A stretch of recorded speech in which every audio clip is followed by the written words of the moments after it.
আল্লাহর রাসূল বলেন ফাকানা লা ইয়াজালুল মুজতাহিদু ইয়ারাল আখার, ওই ইবাদতকারী বন্ধু যখন তার গুনাহগার বন্ধুকে দেখতো, যখনই দেখে বন্ধুকে বলে, বন্ধু আর কত গুনাহ করবি, আকসির, এবার তুই গুনাহ থেকে ফিরে আয়, গুনাহ ছাড়, থাম, আল্লাহর কাছে তওবা কর। ইবাদতকারী বন্ধু তার বন্ধুকে যখনই দেখতো ইবাদতের দাওয়াত দিত।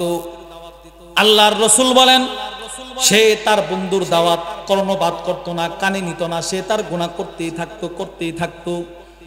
আল্লাহর রাসূল বলেন ফাওয়াজাদাহু ইয়াওমান আলা দামবিন, একদিন তাকায় দেখে গুনাহগার বন্ধু রাস্তায় গুনাহ করতেছে। ইবাদতকারী বন্ধু ওই গুনাহগারকে বলতে লাগলো, বন্ধু আর কত গুনাহ করবি, এবার গুনাহ ছেড়ে দে, আল্লাহর পথে আয়, ফিরে আয়, কত তোকে দাওয়াত দিব, আর ভালো লাগে না, এবার তুই কমসে কম গুনাহ ছেড়ে ভালো হয়ে যা। রাগের মাথায় তার গুনাহগার বন্ধু ইবাদতকারী বন্ধুকে বলে ফেললো, খাল্লিনি ওয়া রাব্বি, তুমি আমাকে আমার রবের পথে ছেড়ে দাও, আমাকে দাওয়াত দেওয়ার কোনো দরকার নাই, যা বেটা তুই তোর কাজ কর।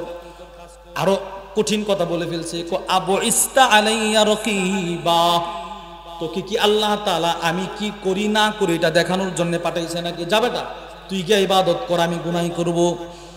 এবার ইবাদতকারী বন্ধু রাগ হয়ে গেছে। আল্লাহর নবী বলেন ইবাদতকারী আবেদ রাগ হয়ে তার গুনাহগার বন্ধুকে একটা অভিশাপ দিয়ে দিল। কি সেই অভিশাপ? ইবাদতকারী বন্ধু বলল, ওয়াল্লাহি লা ইয়াগফিরুল্লাহু লাক, আল্লাহর কসম আল্লাহ তাআলা তোর মতো গুনাহগারকে কখনো ক্ষমা করবে না। নাউজুবিল্লাহ বলেন। ইবাদতকারী গুনাহগারের এই কথাটা বলছে, ওয়ালা ইউদখিলুকাল্লাহুল জান্নাহ, আল্লাহ তাআলা তোকে কখনো জান্নাতে ঢুকাবে না। নাউজুবিল্লাহ বলে না, তোরে আল্লাহ ক্ষমা করবে না, তোকে আল্লাহ জান্নাতও দিবে না, এই একটা কথা বলছে। আল্লাহর রাসূল বলেন ফাকবাদা আরওয়াহুমা, কয়েকদিন পরে দুজনের মৃত্যু হয়ে গেল। ফাদামাআ ইনদা রাব্বিল আলামিন, দুজনকে আল্লাহ তাআলা আল্লাহর সামনে হাজির করলেন, কাঠগড়ায় দাঁড় করাইলেন। আল্লাহর রাসূল বলেন আল্লাহ তাআলা ওই ইবাদতকারীর প্রতি রাগ নিয়ে বলতেছেন, ওয়াকালা লিল মুজতাহিদ, আল্লাহ তাআলা ইবাদতকারীকে বললেন, আকুনতা বি আলিমা, আমি আল্লাহর দয়া সম্পর্কে তোমার কতটুকু ধারণা ছিল, আমি আল্লাহ তাআলার দয়ার সাগর কত বিস্তৃত, তোমার কতটুকু ধারণা ছিল তুমি বলো। সে চুপ, কোনো কথা বলে না। আল্লাহর রাসূল বলেন আল্লাহ তাআলা ওই ইবাদতকারীকে একটা ধমক দিয়ে বলতে লাগলো, আও কুনতা আলা মা ফি ইয়াদি কাদিরা, আমি আল্লাহর হাতে যে ক্ষমতা আছে ওই ক্ষমতা কি তোরও আছে নাকি? তুই যে তারে বলছিলি আমি আল্লাহ তারে ক্ষমা। বনি আদম যখন সকাল করে সকাল, ফাইন্নাল আ'দা কুল্লাহা তুকাফিরুল লিসানা ফাতাকুল, সব অঙ্গ একসাথে জবানকে বলে ইত্তাকিল্লাহ, তুমি আল্লাহকে ভয় করো। সুবহানাল্লাহ, সব অঙ্গ একসাথে জবানকে বলে তুমি আল্লাহরে ভয় করো। ফাইন্নামা নাহনু বিক, তুমি যেদিকে আমরা সেদিকে। এজন্যই জবানের অপব্যবহারের কারণে মানুষের মসনদ কখনো কখনো হারায়া যায়। আপনি চিন্তা করে দেখেন, এই আমাদের দেশে এই কয়েকদিনে যে ঘটনা ঘটছে এর মূল কিন্তু জবানের একটা কথা, জবানের একটা কি, শুধু বলছে এরা রাজাকার, এরা ভালো, বাস দেশে আগুন লেগে গেছে। জবান যদি কেউ ভালোভাবে চালায় ওই লোকটা নিরাপদ, দুনিয়াতেও তার নিরাপত্তা, আখিরাতেও তার নিরাপত্তা। জবান যদি কেউ নিয়ন্ত্রণহীন ভাবে চালায় দুনিয়াতেও তার লাঞ্ছনা, আখিরাতেও তার লাঞ্ছনা। রাসূল বলেন অঙ্গ প্রত্যঙ্গ জবানকে বলে তুমি নিয়ন্ত্রণে থাকবা। তাহলে এক নাম্বার আমরা পাইলাম জবানের সাথে ঈমানের সম্পর্ক আছে না নাই বলেন? এজন্য জবান যেন ঠিক থাকে, অঙ্গ প্রত্যঙ্গ জবানের কাছে দরখাস্ত করে।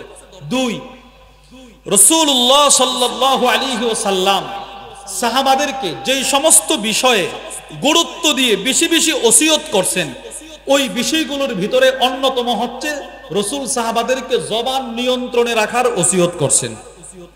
কখনো কখনো সাহাবারা আয়েশা বলতো, ইয়া রাসূলুল্লাহ এমন একটা আমল বলেন যে আমল আমাকে আল্লাহর জান্নাতে ঢোকায় দিবে।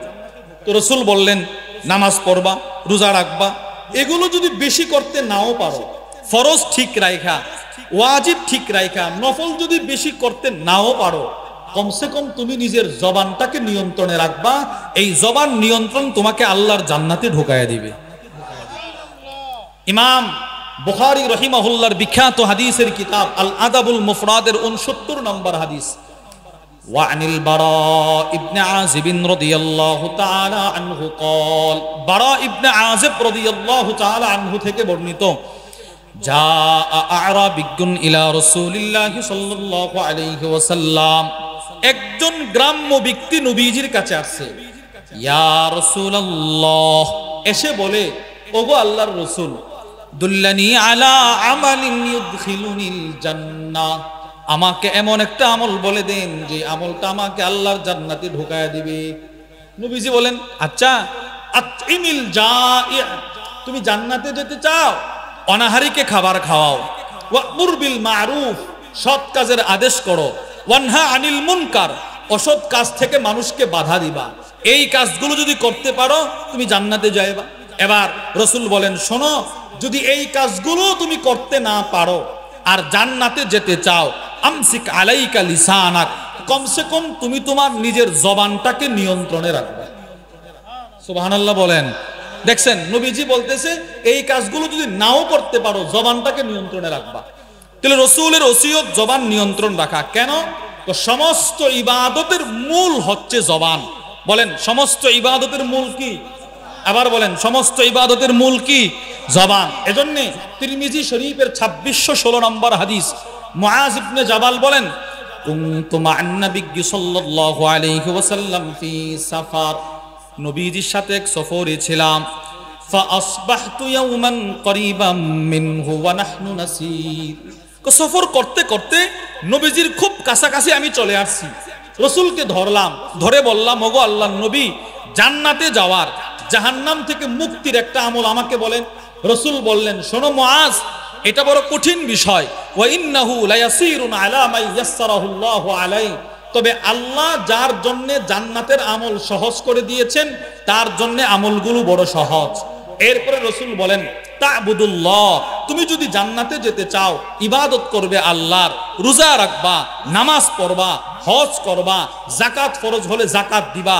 এরপরে আল্লাহর রাসূল সদকার কথা বললেন। নামাজের কথা বলার পরে, সব ইবাদত বলার পরে নবীজি বলেন, মুআজ, আলা উখবিরুকা বিমালাকি যালিকা কুল্লি, সব ইবাদতের মূল জিনিসটাকে আমি তোমাকে বলে দেব মুআজ। তো মুআজ ইবনে জাবাল বলেন, বালা ইয়া রাসূলুল্লাহ, অবশ্যই বলে দেন। তো আল্লাহর রাসূল তখন বলেছিলেন, মুআজ, এই জবানটাকে নিয়ন্ত্রণে রাখবা, তোমার সব ইবাদত তোমাকে জান্নাতে নিয়ে যাবে। আর জবান যদি বেপরোয়া চালাও তো তোমার ইবাদতগুলো ধ্বংস হয়ে যাবে। হুজুর, জবান বেপরোয়া চললে ইবাদত ধ্বংস হবে, এর কারণ কি? এটার উদাহরণ কি? মুসলিম শরীফের 2581 নম্বর হাদিস, হাদিসের বর্ণনাকারী আবু হুরায়রা রাদিয়াল্লাহু তাআলা আনহু থেকে বর্ণিত। তিনি বলেন, আন্না রাসূলুল্লাহ সাল্লাল্লাহু আলাইহি ওয়াসাল্লাম, আল্লাহর রাসূল একদিন সব সাহাবাদেরকে বললেন, আতাদরুনা মাল মুফলিস, ও সাহাবারা, তোমরা কি জানো অসহায় কে? নবীজি বললেন, এই তোমরা কি জানো অসহায় কে? অসহায় হতদরিদ্রকে তোমরা জানো? ক্বালু, সব সাহাবারা বলল, আল মুফলিসু ফিনা মাল্লা দিরহাম লাহু ওয়ালা মাতা, ওগো আল্লাহর নবী, আমরা তো অসহায় বলতে বুঝি যার টাকা পয়সা নাই, যার ঘর বাড়ি নাই সে অসহায়। আমরা এটা মনে করি কিনা বলেন? আমি যদি আপনাদেরকে বলি অসহায় বলতে আপনি কাকে বুঝেন? অবশ্যই আপনি বলবেন যার টাকা পয়সা নাই, যার ঘর বাড়ি নাই, যার 3 বেলা খাবারের মতো ভাত নাই, বস্ত্র নাই, এরাই অসহায়। রাসূল বলেন, না, এরা অসহায় নয়। এবার নবীজি বলেন, ইন্নাল মুফলিসা মিন উম্মতি ইয়াতি ইয়াউমাল কিয়ামাতি বিসালাতিন ওয়া সিয়াম ওয়া যাকাত, আমার উম্মতের সবচাইতে বড় অসহায় হচ্ছে ওই লোকগুলো যারা হাসরের ময়দানে অনেক নামাজের সওয়াব নিয়ে দাঁড়াবে, অনেক রোজার সওয়াব নিয়ে দাঁড়াবে, অনেক হজের সওয়াব নিয়ে দাঁড়াবে, অনেক সৎকার সওয়াব নিয়ে দাঁড়াবে। আল্লাহর নবী বলেন, সে যেই মাত্র আল্লাহর আদালতের সামনে দাঁড়াবে, ওয়ায়াতি কদ শাতামা হাযা ওয়া কাযাফা হাযা, ওই নামাজির বিরুদ্ধে কিছু লোক দাঁড়ায় বলবে, আল্লাহ, ও দুনিয়াতে থাইকা আমাদেরকে গালি দিয়েছিল। নাউজুবিল্লাহ বলেন। আল্লাহ, সে দুনিয়াতে আমাদেরকে গালমন্দ করেছিল, আল্লাহ সে দুনিয়াতে আমার বিরুদ্ধে কোর্টে দাঁড়ায়া দাঁড়ায়া মিথ্যা সাক্ষ্য দিয়ে আমি নির্দোষ মানুষটাকে শত বৎসর, বছরের পর বৎসর জেলখানায় আবদ্ধ করে রেখেছিল। তার এক জবানের অপব্যবহার আমাকে কয়েক বছর জেলখানায় থাকতে বাধ্য করছে, আপনি তার বিচার করেন। এবার আল্লাহর রসুল বলেন ফায়ুতা মিন হাসানাতি ওয়া হাযা মিন হাসানাতি, ওই লোক যার 1000 নামাজের সওয়াব, যার 1000 ইবাদতের সওয়াব, আল্লাহর রসুল বলেন তার সওয়াবগুলো আল্লাহ তাআলা যাদেরকে সে মিথ্যা তুহমত দিয়েছিল, যাদেরকে সে জবানের দ্বারা গালি দিয়েছিল, এদেরকে এর ইবাদতগুলো আল্লাহ তাআলা বন্টন করে দিয়ে দিবেন। চিন্তা করেন।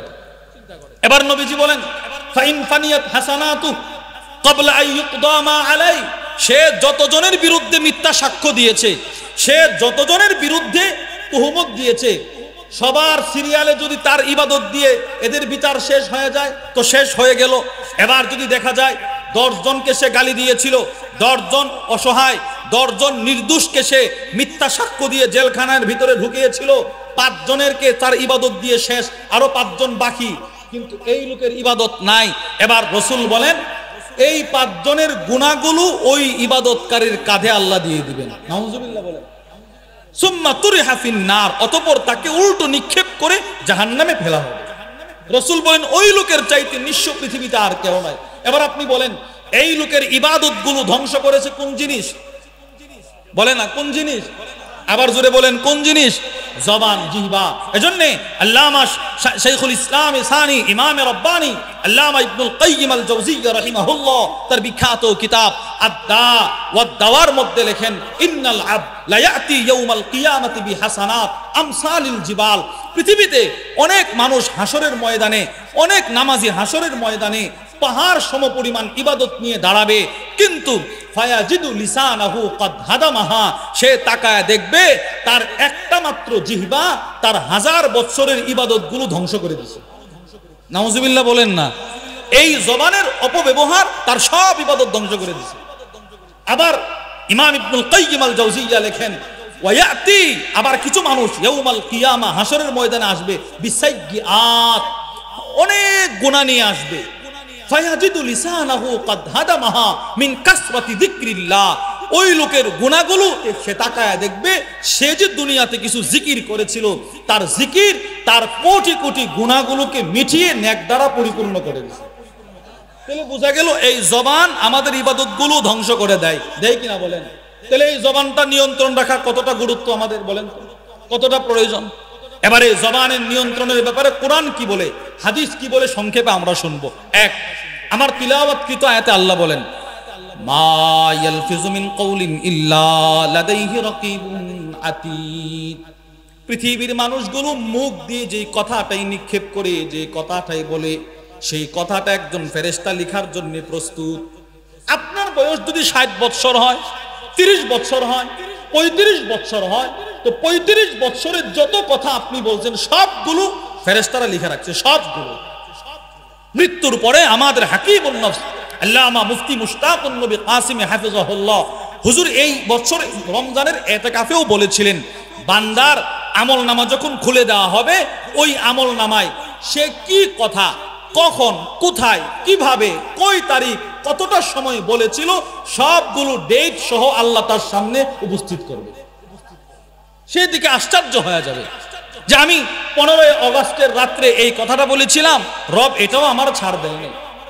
এজন্য এই আয়াতের ব্যাখ্যায় তাফসীরে ফাতহুল কাদির ইমাম শাওকানি রাহিমাহুল্লাহ লিখেন মা ইয়াতাকাল্লামু মিন কালাম ফায়ালফিজুহু ওয়া ইয়ারমিহি মিন ফি, বান্দা তার মুখ থেকে যেই কথাটাই নিক্ষেপ করে ইল্লা আলা দালিকা লাফিজ, ওই নিক্ষেপকারীর উপরে মালাকুন একজন ফেরেশতা চৌকান্না হয়ে দাঁড়ায় থাকে, ইয়ারকুবু কাওলাহু ওয়া ইয়াকতুবু, ওই কথাটা ফেরেশতার সাথে সাথে একটা কাগজে লিখে ফেলে। সে কি বলল চিন্তা করেন, কি পরিমাণ কথা আমার লেখা হয়েছে এই ফেরেশতাদের কাছে। 2, আল্লাহ বলেন ওয়া ইন্না আলাইকুম লাহাফিজিন কিরামান কাতিবিন, এই 2 কাঁধে 2 ফেরেশতা আছে, এরা আমাদের সব লিখতেছেন। তাফসীর বাগাবীর মধ্যে আছে ইয়াকতুবুনা আকওয়ালাকুম ওয়া আ'মালাকুম, এই ফেরেশতারা তোমাদের আমলগুলোও লেখে, পাশাপাশি তোমাদের কথাগুলোও লেখে, সব লেখে সব। এবার আমরা হাদিস থেকে শুনবো। 1 নাম্বার বুখারী শরীফের 6475 নম্বর হাদিস। وعن أبي هريرة رضي الله تعالى عنه قال قال رسول الله صلى الله عليه وسلم আল্লাহর নবী বলেন মান কানা ইউমিনু বিল্লাহি ওয়াল ইয়াউমিল আখির, যে ব্যক্তি আল্লাহকে বিশ্বাস করে, বলেন তো আমরা কাকে বিশ্বাস করি? সবাই বিশ্বাস করি না? আমরা কাকে বিশ্বাস করি? আল্লাহকে। রাসূল বলেন যে ব্যক্তি আল্লাহকে বিশ্বাস করে, ওয়াল ইয়াউমিল আখির, পরকালকে বিশ্বাস করে, তার জন্য উচিত নবীজি বলেন ফালিয়াকুল খায়রা, সে যদি তার জবান দিয়ে কোনো কথা বলতে চায় যেন ভালো কথা বলে, যদি ভালো কথা বলতে না পারে লিয়াসমুত, সে যেন চুপ থাকে।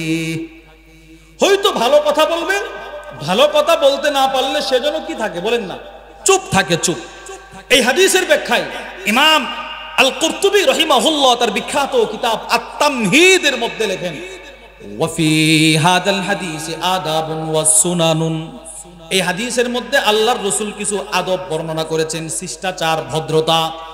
এর মধ্য থেকে আল্লাহর রাসূল যে বিষয়টা সবচেয়ে বেশি গুরুত্ব দিয়ে বলেছেন মিনহা আত-তাকিদ ফি লুজুমিস সামতি, আল্লাহর নবী আমাদেরকে বিশেষভাবে গুরুত্ব দিয়েছেন ভালো কথা যদি বলতে না পারো তুমি চুপ থাকো, চুপ। সুবহানাল্লাহ বলেন, চুপ থাকো, চুপ।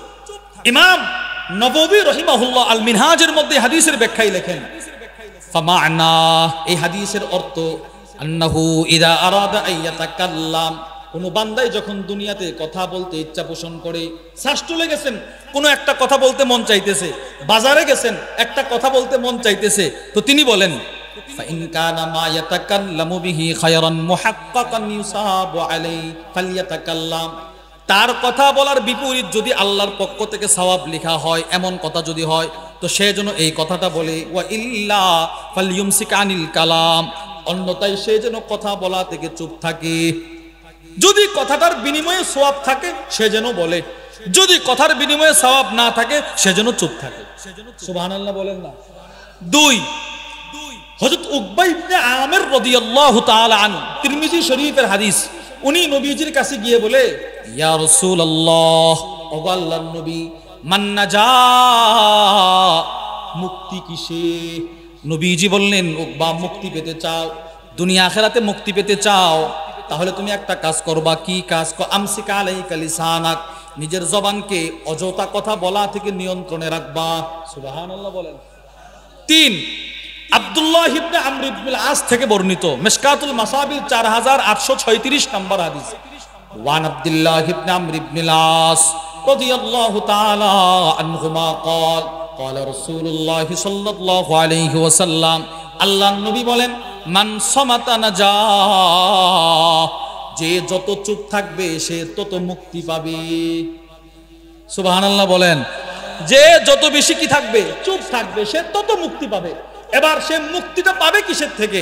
এই হাদিসের ব্যাখ্যায় মুল্লা আলী কারি রহিমাহুল্লাহ মিরকাতুল মাফাতিহের মধ্যে লেখেন ফাকাত নাজা মিন আফাতিদ দারাইন, দুনিয়া আখিরাতের যত মুসিবত, যে যত বেশি চুপ থাকবে দুনিয়া আখিরাতের তত মুসিবত থেকে সে মুক্তি পেয়ে জান্নাতে চলে যাবে। তাহলে আমরা চুপ থাকবো তো ইনশাআল্লাহ। এবার এই চুপ থাকা 2 প্রকার, বলেন চুপ থাকা কত প্রকার? 2। 1 নাম্বার সামতুন মাহমুদ, প্রশংসনীয় চুপ থাকা। 2 নাম্বার সামতুন মাদমুম, নিন্দনীয় চুপ থাকা। প্রশ্ন, হুজুর প্রশংসনীয় চুপ থাকা কি সেটা? ইমাম বদরুদ্দিন আল আইনি রহিমাহুল্লাহ তার বিখ্যাত বুখারীর শরহ উমদাতুল কারির মধ্যে লেখেন তারকুল কালামিল বাতিল, অযথা কথা, অনার্থক কথা ছেড়ে দেওয়া, এটাই হচ্ছে প্রশংসনীয় চুপ থাকা। সুবহানাল্লাহ বলেন। কেন? তো অযথা কথা মানুষকে কখনো কখনো জাহান্নামের ভিতরে ঢুকায়া দেয়। নাউজুবিল্লাহ বলেন না। আপনি কল্পনাও করেন নাই যে এই কথার কারণে আমি জাহান্নামে যাব, কিন্তু এই একটা কথাই আপনাকে জাহান্নামে ঢুকায়া দেয়। একটা আশ্চর্য হাদিস শুনেন, কয়েকটা দৃষ্টান্ত আপনাদেরকে শোনায়। 1 নাম্বার তিরমিজি শরীফের 2316 নম্বর হাদিস, রাসূলুল্লাহ সাল্লাল্লাহু আলাইহি ওয়াসাল্লামের এক সাহাবীর ইন্তেকাল হয়ে গেছে। নবীজির সাহাবী মারা গেছেন। সাহাবী সুবহানাল্লাহ বলেন। সাহাবী মারা গেছেন। সাহাবী, হাদিসটা বোঝানোর জন্য বারবার সাহাবীর কথা বলতেছে। এক সাহাবীর দাম কত? ইবনে মাজার 162 নম্বর হাদিস, রাসূলুল্লাহ সাল্লাল্লাহু আলাইহি সাল্লামের এক সাহাবীর 1 সেকেন্ডের দাম ফালা মাকামু আহাদিহিম সাআ খায়রুম মিন আমালি আহাদিকুম উমরা। নবীর এক এক সাহাবীর জিন্দেগীর এক সেকেন্ডের দাম উম্মতে মুসলিমা নয়, গোটা উম্মতের সমস্ত বয়সের ইবাদতের চাইতেও এক সাহাবীর জিন্দেগীর এক সেকেন্ডের দাম বেশি। ওই একজন সাহাবী মারা গেছেন, আনাস ইবনে মালিক থেকে বর্ণিত।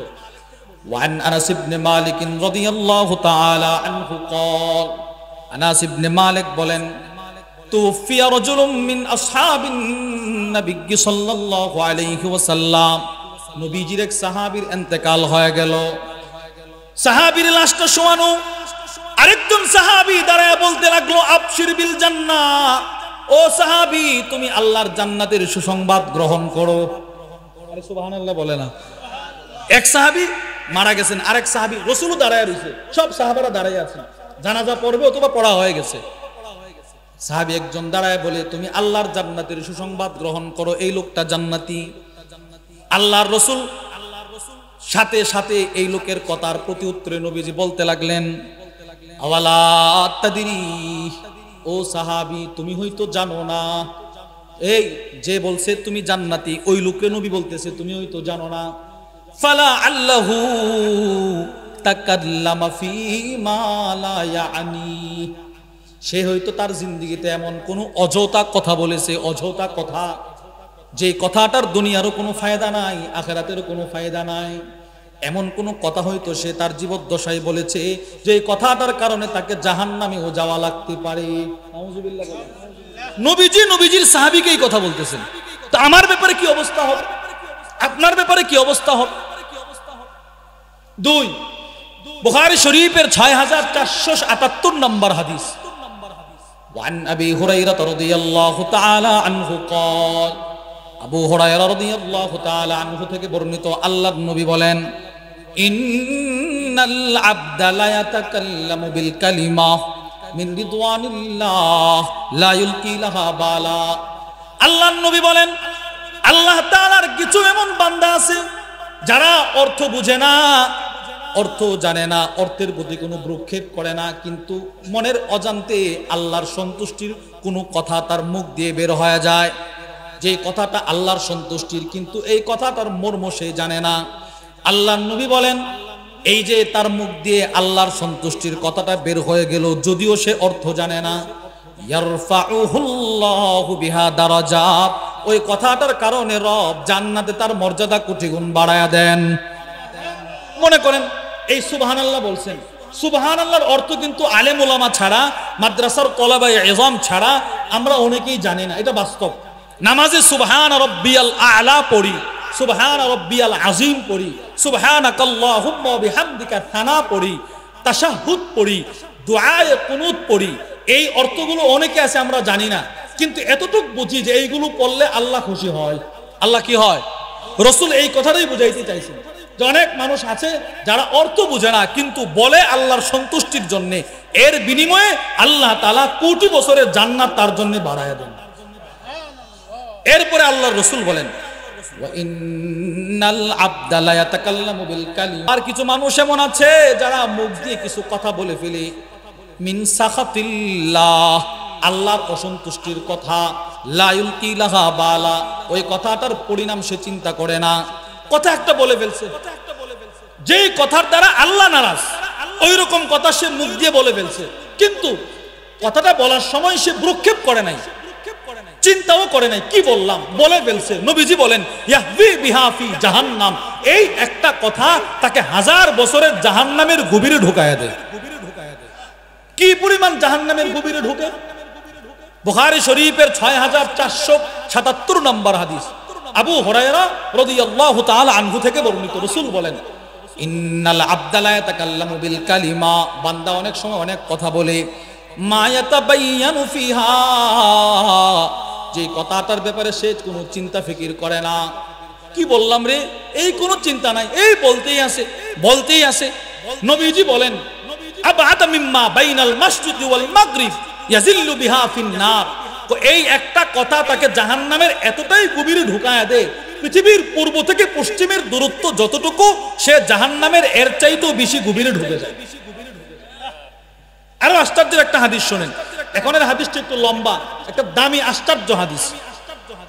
জবানের একটা মাত্র অপব্যবহারের কারণে 1000 বছরের ইবাদত ধ্বংস হয়ে সে জাহান্নামী হয়ে গেছে। সে জাহান্নামী হয়ে গেছে।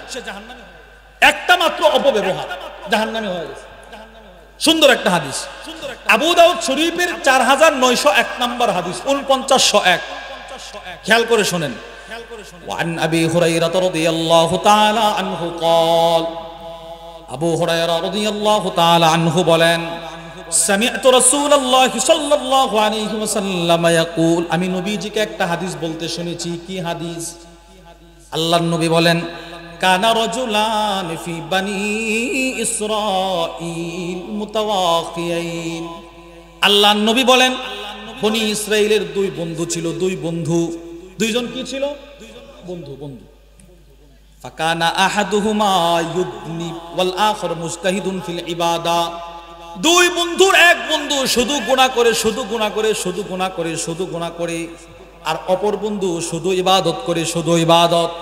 একজন ইবাদতকারী, আরেকজন বলেন না গুনাহগার। একজন কি? একজন গুনাহগার, আর অপর বন্ধু কি? একজনের শুধু ইবাদত, আরেকজন শুধু গুনাহ করে। আল্লাহর রাসূল বলেন, ফাকানা লা ইয়াজালুল মুজতাহিদু ইয়ারাল আখার। ওই ইবাদতকারী বন্ধু যখন তার গুনাহগার বন্ধুকে দেখতো, যখনই দেখে বন্ধুকে বলে, বন্ধু আর কত গুনাহ করবি, আকসির, এবার তুই গুনাহ থেকে ফিরে আয়, গুনাহ ছাড়, থাম, আল্লাহর কাছে তওবা কর। ইবাদতকারী বন্ধু তার বন্ধুকে যখনই দেখতো ইবাদতের দাওয়াত দিত। আল্লাহর রাসূল বলেন, সে তার বন্ধুর দাওয়াত কর্ণপাত করত না, কানে নিত না, সে তার গুনাহ করতেই থাকতো।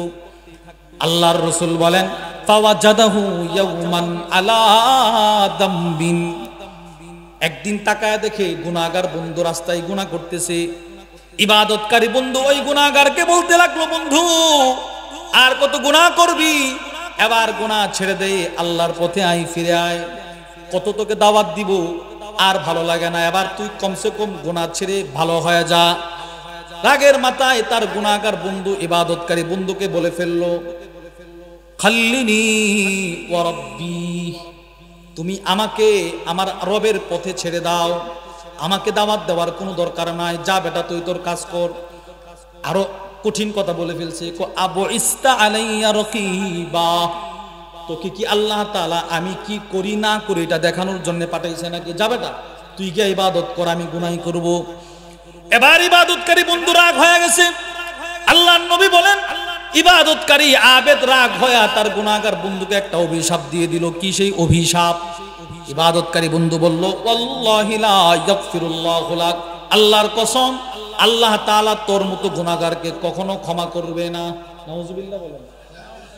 ইবাদতকারী গুনাহগারের এই কথাটা বলছে, ওয়ালা ইউদখিলুকাল্লাহুল জান্নাহ, আল্লাহ তাআলা তোকে কখনো জান্নাতে ঢুকাবে না।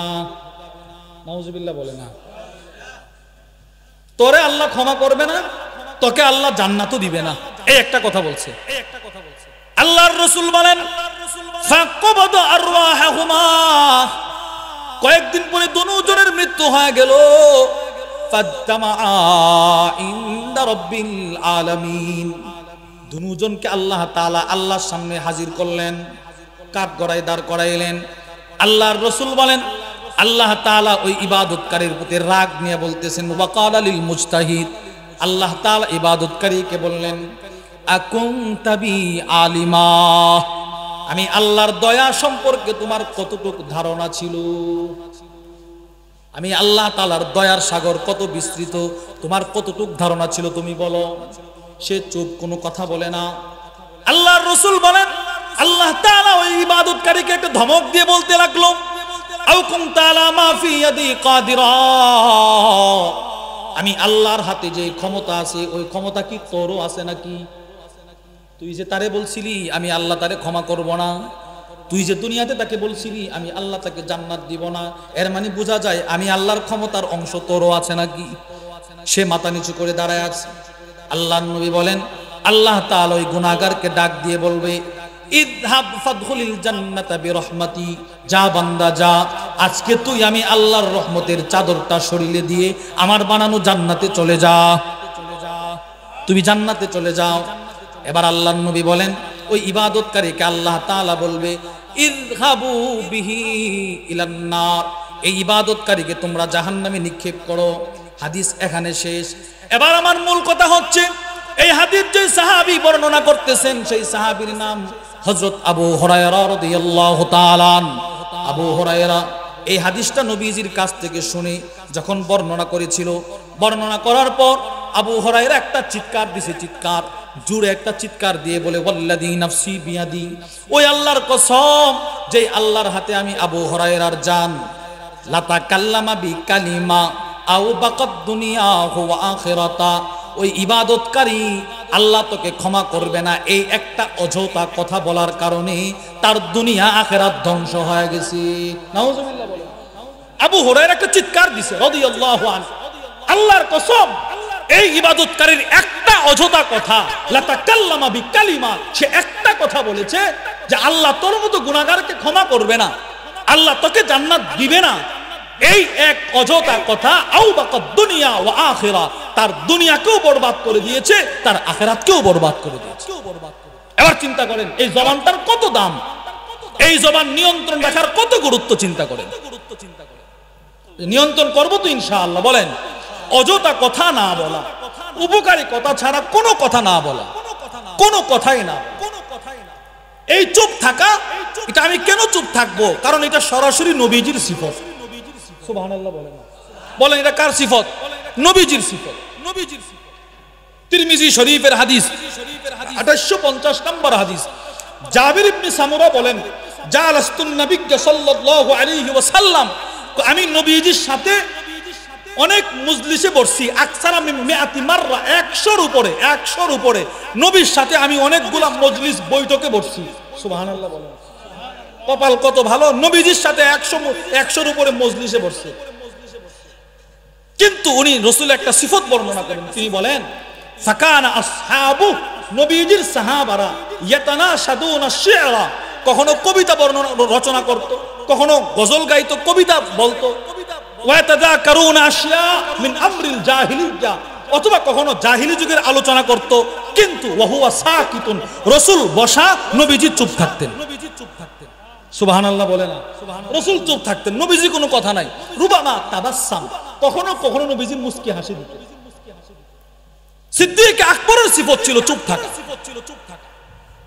ইমাম আলবানীর বিখ্যাত কিতাব আত-তারগীব ওয়াত তারহিবের মধ্যে নিয়ে আসছে, ওমর ইবনুল খাত্তাব দাখালা আলা আবি বকর সিদ্দিক, একদিন সিদ্দিক আকবরের ঘরে ঢুকছেন, ঢুইকা দেখে ওয়া হুয়া ইয়াজবিদু লিসানা, সিদ্দিক আকবর নিজের জিহ্বাটা টানতেছেন,